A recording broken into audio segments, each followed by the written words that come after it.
Imagine a synthesizer with almost unlimited modulation potential, upwards of 100 voices of polyphony, 5.1 surround sound hardware capabilities, 6 channels of audio over USB, SPDIF in and out, an included plugin, and 16-part multi-timbrality. You could search your favorite online store looking for the pre-order button, anticipating the soon-to-be-released GOAT, this godlike synthesizer of the future, only to find out it came out almost 20 years ago. This is the Access Virus TI, and there will never, ever be another one.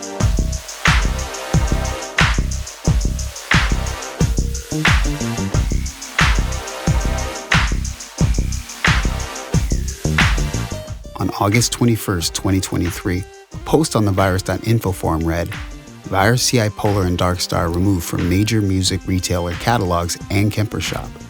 A user stated, "It looks like Kemper quietly killed production of the new units and we'll never see that Mac OS update."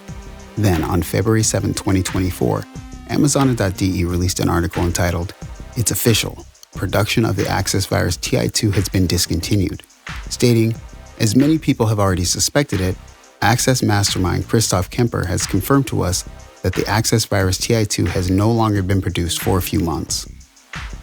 For years and years, I'd faithfully seen brand new TI2s available in almost every music shop, still sporting similar price tags to their original 2009 prices without fail. I went over the history of the Access Virus in a video from 2018, so watch that if you want a full recap. While doing my research for this video, I realized that Christoph may have left many hints of the virus's demise, or at least change of direction right in front of us that we may have never noticed. The original Virus TI was released in 2005, with a more powerful TI2 being released in 2009. It can be difficult to tell the two apart as the majority of the changes are under the hood. The TI2 sported a 25% faster processor, allowing more polyphony, more effects, and a slight change in the physical design. The first thing I think anyone will notice about the TI is the sheer number of presets. It's insane. Over 4,000. 3 oscillators per voice, virtual analog, wavetable, hypersaw, grain, and 4-man table types. A maximum of 192 parallel effects in total, 2 independent multi-mode filters, and an analog filter, which was modeled after the Moog Mini Moog. Technically speaking, the Virus TI is a beast. Unfortunately, with great power comes the need for great chips. The Motorola 56K DSPs to be exact. In 2012, Motorola discontinued these chips, and where NXP took over the 56K, they now look to be discontinued as well. As most of you know, the Access Virus and the Kemper Profiler are connected, and this chip is the link, being both used in the Kemper Profiler and Access Virus. So the future of both platforms seems uncertain in my opinion. In January of 2010, Christoph was interviewed about updates coming to the Access Virus TI. I listened to this interview, and while in German, I can hear how much more guitar amp modeling is important to Christoph. He states, "This year we added 6 new guitar distortion boxes to the Virus in the form of analog modeling, stomp boxes like the Tube Screamer and Big Muff in the character section." He said, "We have a very simple but effective speaker simulation."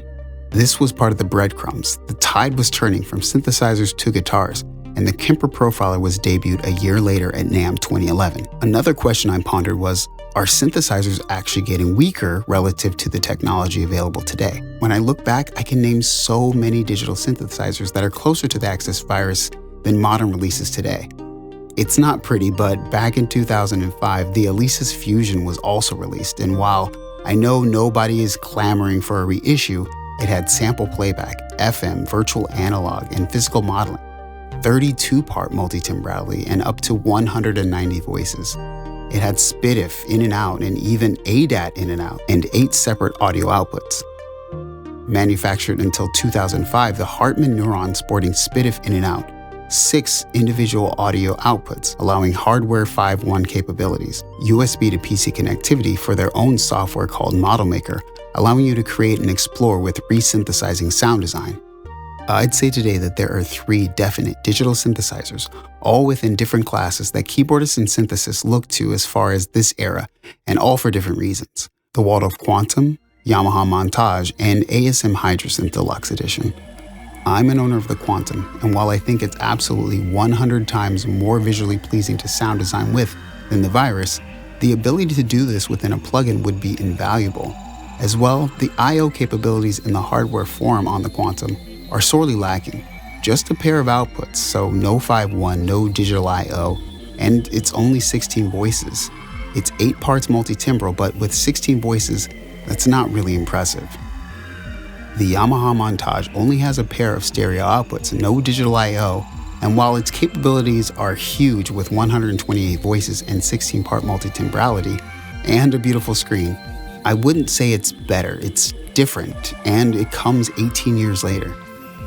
The ASM Hydrosynth, only a pair of stereo in and outs, no audio over USB, no digital I/O, and sadly, only 16 voices of polyphony. While you could say the Hydrosynth and Montage have the advantage of polyphonic aftertouch, the Virus TI does as well, since it can receive polyphonic aftertouch input, so yeah. Now, I'm obviously not saying everyone needs a synth with a plug-in editor as standard or digital ins and outs, 5.1 hardware capabilities, or even audio over USB. Obviously not, but in a world of synthesis and exploration, isn't it nice to know with the Virus TI, an almost 20-year-old synthesizer, you can? While I accept that the landscape of digital synthesis has drastically changed over the last 2 decades, some things haven't. Users still crave for features like hands-on knob per function interfaces, vast amounts of high-quality effects and sound shaping abilities, tons of great usable presets, constant firmware updates, and overall playable instrument wrapped into an insanely affordable package. Software can offer many improvements that hardware like the TI could not.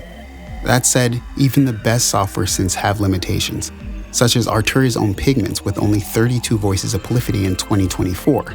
So nothing is perfect. In August of 2023, the Waldorf Kyra was discontinued. This is the closest and most equivalent Virus TI lookalike.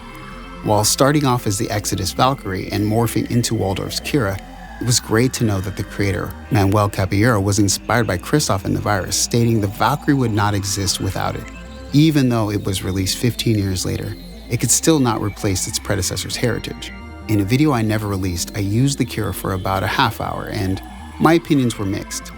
Released in 2019, the Kyra didn't seem to get the firmware updates users sorely needed, and the way in which Manuel and Waldorf collaborated on it created its own issues with seeing a way forward. Though I think that a synth as anticipated as the Kyra being released and discontinued in just over 3 years speaks more about it than I ever could. The Virus TI lives on in software in the form of the DSP-56300 project, where reverse engineering and emulating the Virus TI DSP-56300 chip from such virtual analog classics as the Access Virus A, B, C, TI, Clavionord 3, Waldorf Q, Microwave Q, Novation Supernova, Nova, and many others has been successful.